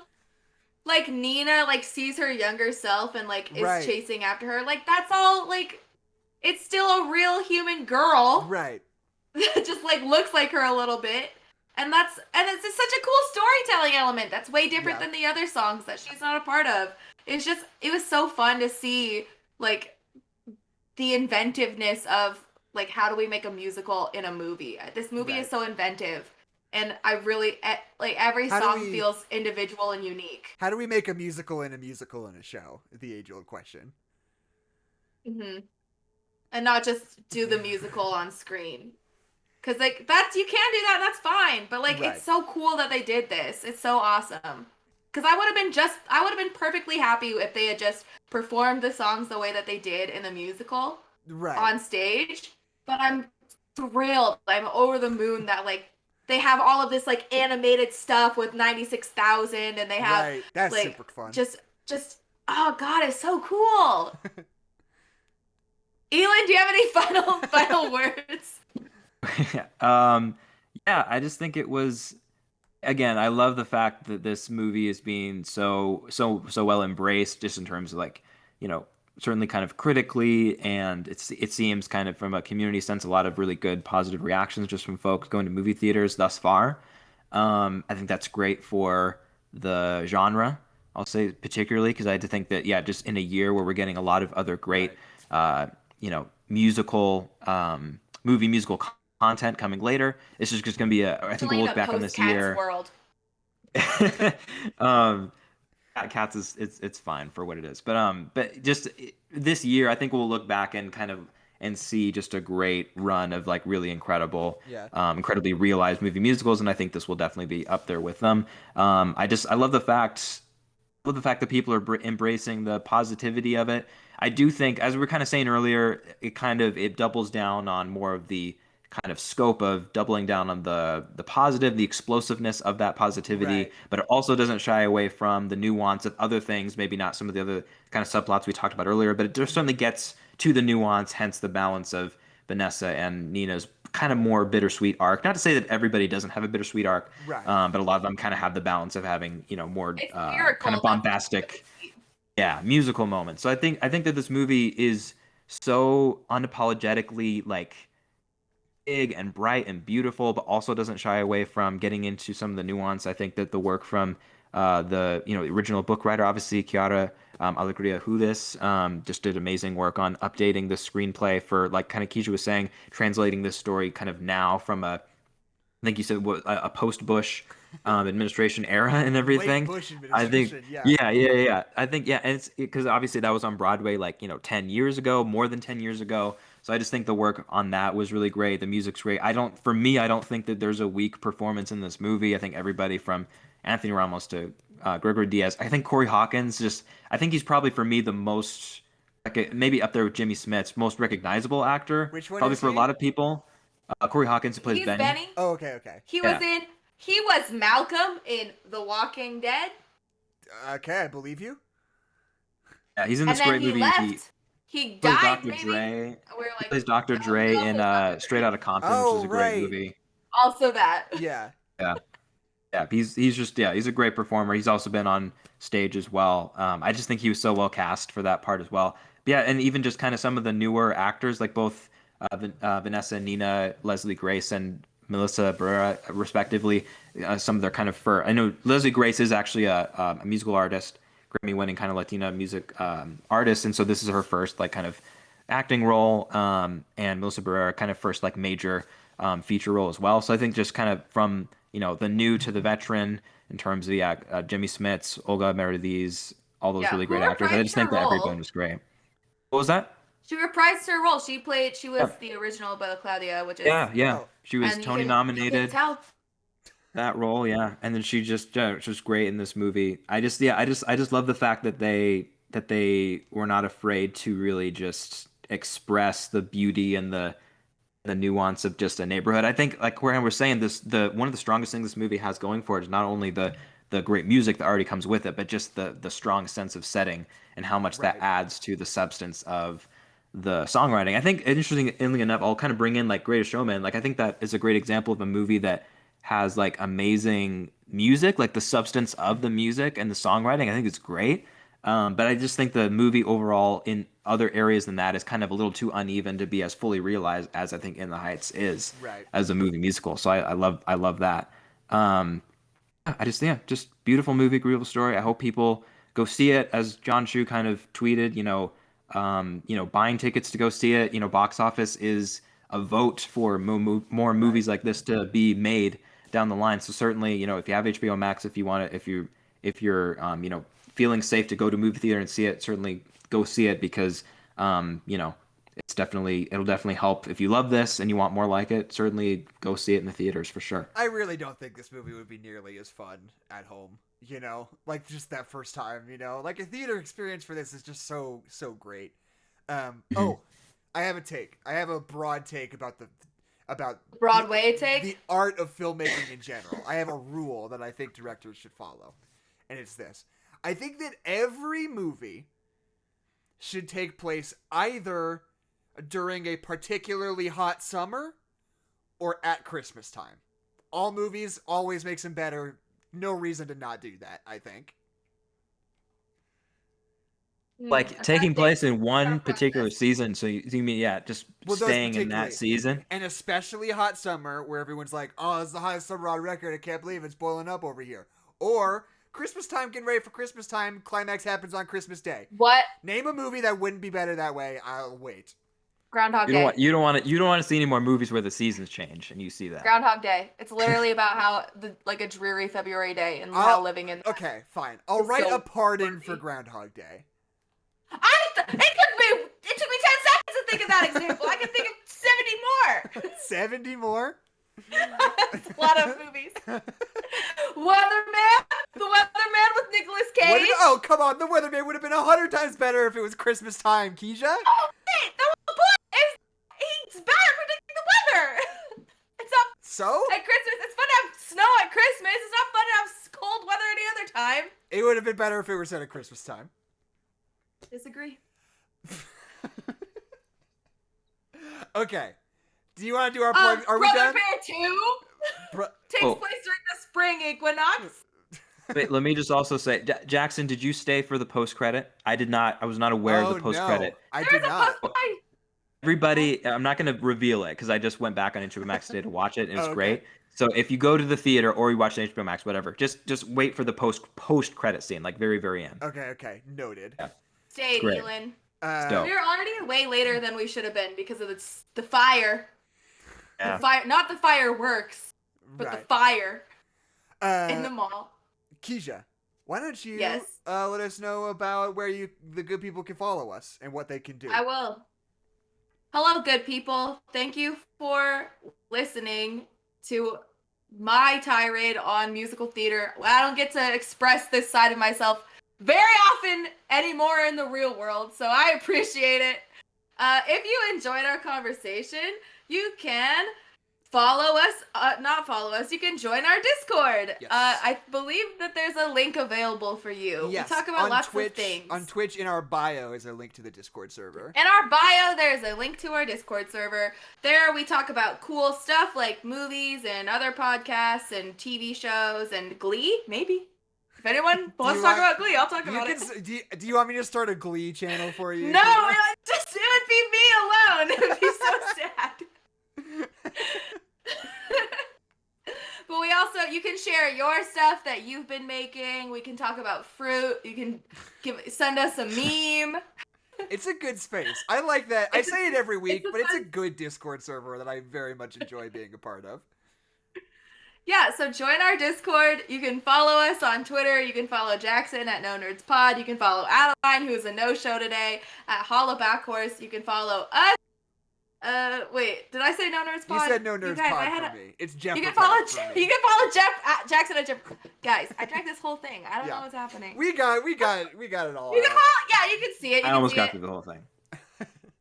Listen, I don't know. I'm fired up. I don't know what's happening anymore. Also subscribe to our YouTube channel. Listen to us on Spotify, Apple Podcasts. Oh, and I should plug. I have a video essay that I just came out with a few days ago. It was really good. Thank you. It's all about Marvel movies and the line of criticism that they can be military propaganda. And I did a lot of research and I really unpacked that and I put it together in a video. And if you haven't watched that, I encourage you to because I'm very proud of it and I think you'll like it. Thank you. And and there's some bonus content on our Spotify. You can listen to it there in our podcast zone. Yeah, we do have some bonus content on very podcast exciting platforms. Okay. So would you guys also, like to hear... Also, wait, no, I wasn't done. Okay. Also, Ilan Hernandez, thank you for joining us. Thank you for bringing your expertise because you know way more about In the Heights than both of us combined, probably. Especially because Jackson doesn't know anything. No, very little. Is there anything you would like to plug? You can follow me on Twitter at Ilan J. Hernandez, Instagram at IJH32. Yeah, like I said, go see this movie in theaters. Use your money as a vote for more movies like this. Not even just whether it's musicals it's themselves or just musicals with people that that look like people of color, Latino, and even just more hip hop musicals and whatnot. Yeah, go movies. No pare, sigue. Yeah, freaky. So, would you guys like to hear a 1-star review of In the Heights? Hit me. So this person, I have a follow-up. Is it from Anna? It's not from Anna. I was ragging on Anna. She likes the movie just fine. I just like to tease her about being a snob about musical theater. Yeah. If you have a couple critiques, then you don't like it. So this review comes from Letterboxd.com, and this person says, basically Diversity the musical, I'll pass. But here's the follow-up, okay? I've dove deep on this guy's account. I was like, is this a bit? Very much not. Big Zack Snyder guy. Big Zack Snyder guy, but there's a catch. I want to read an excerpt from his review of Watchmen, Zack Snyder's Watchmen. And he gives it 2 stars out of 5. And he says, I'm a huge Zack Snyder fan, but no amount of fandom can make something good when the source material is so dull. This guy doesn't like Watchmen. What's his deal? That's all. There's no around people and he doesn't like Watchmen. Doesn't like how can you what kind of person is that? Okay, anyway, my name's Jackson McMurray. My name is Kezia Rhodes. I'm Ilan Hernandez. And this has been No Nerds Allowed. Oh, and I forgot to say, we're being played out, but the next week is what movie? I forget already. Luca with Anna, and I think we'll all be there for that one. See you next week. Goodbye. We're still streaming. That was just the end of the podcast for later. But oh wait, do you want to? I think my dog might be at the door. Do you want to see him? Yeah, let's see a dog. Let's look at a dog. Why not? Okay, I'll be right back. Keisha, I haven't been able to see you this whole time. Your screen on a window on my screen has just been like buffering the whole time. I've been able to hear you. Really? That's so funny. Oh well. I didn't want to like jump out and then come back in, but it was fine. I really only want Ilan to see Ozzy because Ilan has like a strange affinity for him, but it's fine. Did I we would prefer say you like it. Did we say that you're good to podcast next week, Kezia? I am. Okay. I am. I had my dates wrong for when I'd be out of town. Gotcha. So everybody will be here on next week for Luca. And then the week after that, I think we're just taking a break because I think we're all busy and we couldn't make it work. Yeah, well, because I'm gonna be driving back from Yellowstone on that Friday. So like, I guess in a certain universe, it would be possible for me to be back, but it would also be really horrible. Right. Yeah, probably wouldn't be a good show. Maddie is supposed to be the guest. Right. So she would also be equally as tired, and we wouldn't get to watch Avatar, which is a terrible thing for me. Right. Well, I think we could skip Avatar and do it at the beginning of next month. Just push it back a week. Yeah. We'll figure it out. I shouldn't make promises about when we win and won't be streaming because we haven't really fully fleshed it out yet. But we might be taking a week off. And summer's tricky. Summer is hard because like hard. I am gonna be like running 3 mission trips this summer and blah blah blah. Also, In the Air Tonight has been playing on my phone this whole time, but the music was turned all the way down. Cool. Because I listened to it in the car on the way here, so it's just been playing for 2 hours. That's a fun twist. And my phone is dead now. Now you can look back on the rest of the podcast with that subtext in mind. Changes the whole meaning of the show. Well, now my Spotify, they're going to be like, rewind your top 100 songs in the air tonight. You listen to it for 2 hours straight for some reason. My iTunes, rewind year for 2020 was so shitty because I listened... There was a solid month or so where my habit was listening to the Mank soundtrack as I fell asleep. Because it's just a good chill soundtrack that's nice to listen to. It kind of lulled me to sleep. And literally no other music made it to that rewind. It was literally just the Mank soundtrack and nothing else. I was like, okay, well fine, I guess. But it was this is just useless to me now. I've just manked myself out of this experience. That's cool, yeah. I enjoyed that movie. I enjoyed it, but I enjoyed it less than Jackson and Adeline, so by proxy, I didn't enjoy it. Adeline and I are big Mank heads. Yeah, I think you guys had a clip of a moment from the episode. Just us screaming I haven't gone back to the whole thing yet. I would say, though, I don't know if you guys agree with this, I feel like it would have made a kick-ass, limited series. Yeah, maybe. What do you guys think? I think too many things are limited series. I think we should make more movies. That's what I think. Yeah, I like having more time to breathe through some plot things. I speculate maybe that because I think that maybe a lot of the criticism I heard was that it maybe tried to take on too much as a singular movie. Right.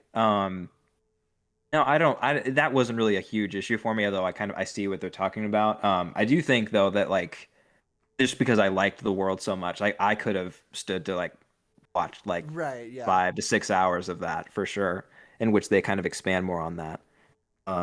It was weird because I didn't expect it to kind of really grab me the way it did, but I just kind of found myself like it's probably one of the longer movies of this year's Best Picture nominees, but Yeah. I just found myself like 40 minutes in being like, my God, this slaps, man. Yeah. Like Me and I love Adeline, this. we just love old ass Gary Oldman just running around talking about socialism to bureaucrats. Just rules. So good. Yeah, like Old timey his black and white yeah. socialist Gary Oldman. It's just like we Yeah. love it. Just the initial like transformation of him from almost kind of like a just like the drunk deadbeat to like a really interesting like anti-hero with all these like really admirable principles Right, yeah. and stuff. You get caught up in kind of the romanticism of that, and you're just like, this fucking slaps.